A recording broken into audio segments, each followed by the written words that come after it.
Bansa jabeenya Assalamu alaikum dhuunfaa keenya warahmatullahi taanaan rakkinne wabarakatuh. jireenya kate Video kana akka waliin waamee daddabarsitan kabajaa isin gaafadha.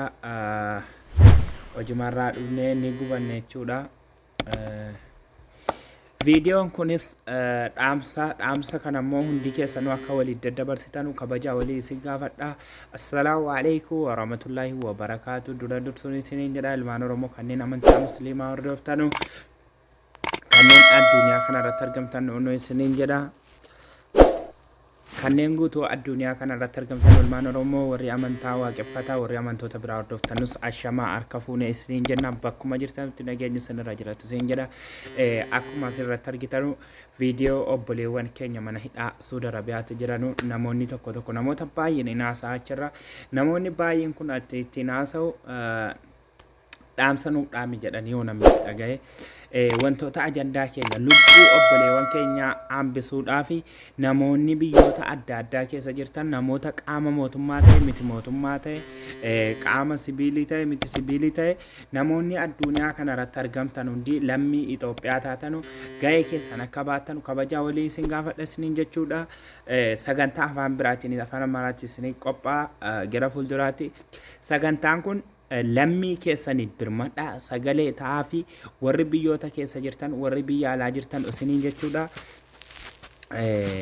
Wanni baay'ee nama qaannessu mana hidhaa kana keessatti lammiileen Itoophiyaa jechuudha Oromoos Guraagee saboonni hedduun jiru jechuudha. Silxee baay'ee rakkoo ammaa keessa jiru keessattuu yeroo kana keessa daa'imman jechuudha daa'imman maanguddoon shamarran jechuudha. Nama baay'ee rakkataa jiru jechuudha. Ilmaanii wajjin keessattuu baay'ee tokko rakkataa jiru jechuudha. Obboleettonni keenya baay'ee rakkoo hamaa keessa jiru jechuudha. Obboleettiin keessan obboleessi keessan achi keessatti rakkoo hamaa keessa jira. Uffata tokkoon huccuu tokkoon waggaa tokko ji'a 8 ji'a 7 ji'a 5 ji'a 3 ji'a 4 ta'aa jiru jechuudha. Kanaaf namootatu biyya galche agalata mootummaan nama 41,000 biyya galcheera. Namni mana hidhaa keessatti hafe yoo xiqqaate nama 70,000. Ragaan akka ragaatti yoo xiqqaate namoota 60,000 jechuudha. Nama 60,000tu mana hidhaa keessa jira jechuudha. Mootummaan Suudi Arabiyaa sababa bishaan Abbayii wal qabatee haraboonni baay'ee tokko duula banaa turan. Duulli jaraa hin milkoofne haa ta'u malee mootummaan Suudii yeroo kana keessatti lammii keenya irratti tarkaanfii dhala namaatiif hin malle tarkaanfii bineensa irratti fudhatamuu malle lammii Itoophiyaa irratti fudhatee jira jechuudha. Daa'imman ofii isaatis daa'ima qaba keenya isaa gurraacha malee akka jiraachuu dhiise malee nuyis daa'imni ni jaallanna jechuudha. Bor nama biyya maaliif mootummaan Suudii lammii keenya inni tuffatus inni nu jalaa jibbus nuti Itoophiyaan ilmaan Oromoo sabaaf sablammoonni obboleewwan keenya mana hidhaa Suudi Arabiyaa keessatti nyaata dhabanii huccuu qayyaratan dhabanii bishaan qaamaan dhiqatan dhabanii bishaan qaama dhiqachuu iyyuu dhiisa bishaan dhugan dhabanii mootummaan Suudi Arabiyaa akkanatti ummata keenya irratti taphataa jiru. Nuti xiiqii keessa gallee ummata keenya sagalee taane mootummaa keenya irrattis dhiibbaa goone akka mootummaan Itoophiyaa nu galchu mootummaa Itoophiyaa gaafataa karaa nagaatiin mootummaan Itoophiyaas ni beeka rakkoo kana akka haraboonni ummata keenya irratti taphataa jiran ni beeka jechuudha. Wantoota jaarraa 21ffaa keessa hojjetamu malee mootummaan Suudii lammii Itoophiyaa irratti hojjetaa jiru kana bakka jirru balaaleffachuu qabna. Karaa Twitter haa ta'u Instagram haa ta'u warroonni biyya kana keessa jirtan dhaamsa kana gidduun guutaa warroonni biyya kana keessa jirtan TikTok haa ta'u Instagram haa ta'u Twitter haa ta'u Facebook haa ta'u itti fayyadama keessan afaan Arabaatti mootummaa kana tuqina. Please keessattuu haraboonni persentii 100 keessaa 99 TikTok Instagram fayyadamu. TikTok irratti viidiyoo waraabdanii afaan Arabaatiin mootummaa kana tuqina. Mootummaan kun gowwaadha isin ajjeesa. Ummanni kun ummata gowwaadha isin ajjeesa. Tarkaanfii cimaa sanarratti shamarran ta'e dhiira ta'e warroonni daangaa biyyi Suudii keessa jirtan TikTok irratti afaan Arabaatiin akka isaan hin haasofne amaanaa isiniin jedha tarkaanfii isin irratti fudhata. Ummanni kun ummata namaaf dhiigu miti ummata namaaf na'u miti naasuu hin qabu. Kanaafuu afaan Arabaatiin fudhatinaa jira dhaamsa keenyaatiin deebi'a. Mootummaan Suudii akka inni tarkaanfii ilma namaa irratti fudhatamne nurratti fudhataa jiru kana mootummaa Itoophiyaas ta'e viidiyoo kana waliif sheer godha. Mootummaa Itoophiyaa ta'e paartii siyaasaa Itoophiyaa ta'e qaama sibiilaa qaama daldalaa barataa Itoophiyaa ta'e namni lammii Itoophiyaa ta'e addunyaa kanarra jiru ummata mana hidhaatii sagalee ta'uu qaba.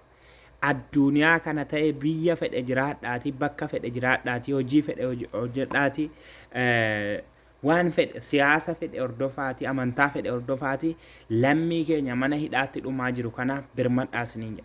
Keessattuu beektonni Oromoo warroon miidiyaa guguddaa addunyaa irratti interview godhamtan namoota baay'ee miidiyaa jajjabaa kana irratti isin ilaalaa jira.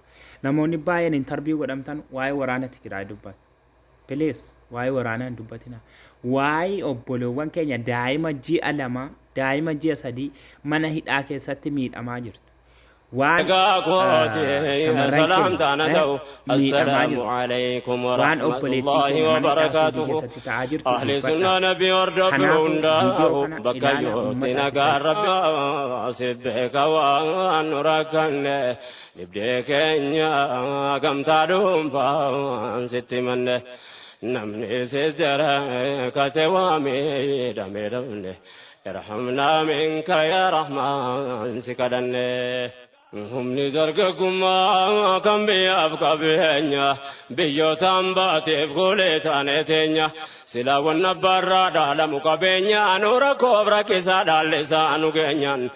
Dabareen jisuuf teenya dhala keenya akkitaan akkasii akkam ta'uu teenya furmaata nuuf kenni yaa ilaahii keenya gahee nuun jedhime buune lafa keenya dhiiraa dubartii keenyaan hiree godaansa mudanne isaanirraa jiraatu rahmanni citan qabne bakka namaa ga'u miti yaanne keenya akka namaa ta'u hawwine jireenyaan bakkatti rakkatantu ta'e rakkoo keenya kanaafu godaannu taate hiree keenya bitaa mirgaan jennu dhiyaatu fageenya karumatti ol kaane tacha deemaa teenya achiin gahaan qabu deemuu qofa keenya yoom bakka gahamu geenya of malee dhaloota yaanne isaanirraa jiraatu rahmanni citan qabne dubbiin godaansaa waan qalbii nama gubu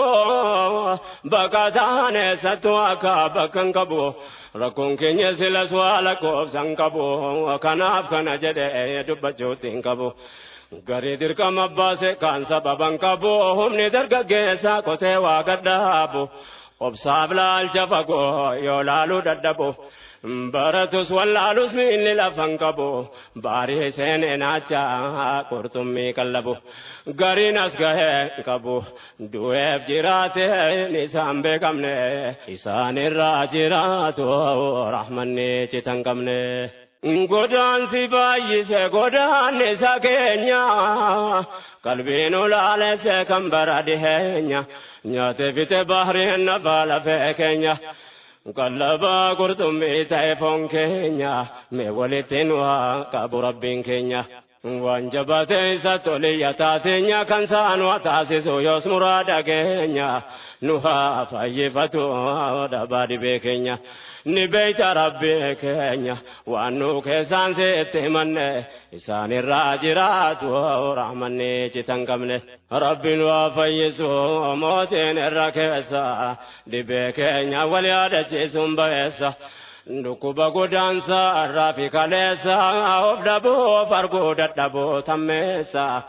Ayyaadannoo fankaase abboleessa as keessa deddeemuun karaa nu fageessa beekaadhaaf beekumsatu waan kanaaf ogeessa yaada koo gabaabsee dhiisee baha keessa kan ergaa koo dhageessan dhibdeen godaansaa dawaan arganne isaanirraa jiraatu rahmanni citan qabne dubbiin kun kanarraa acha deemuun qabu dhaamsa koo gabaabsuuf yaannin ani qabu. Furmaan deenu qabnu akka ta'uu qabu bakka yaadan ga'u bakka irraa jalqabu dhalaa barsiifannu eegar bu'aan dhabu kan yaada faca'e walitti nu qabu beekaa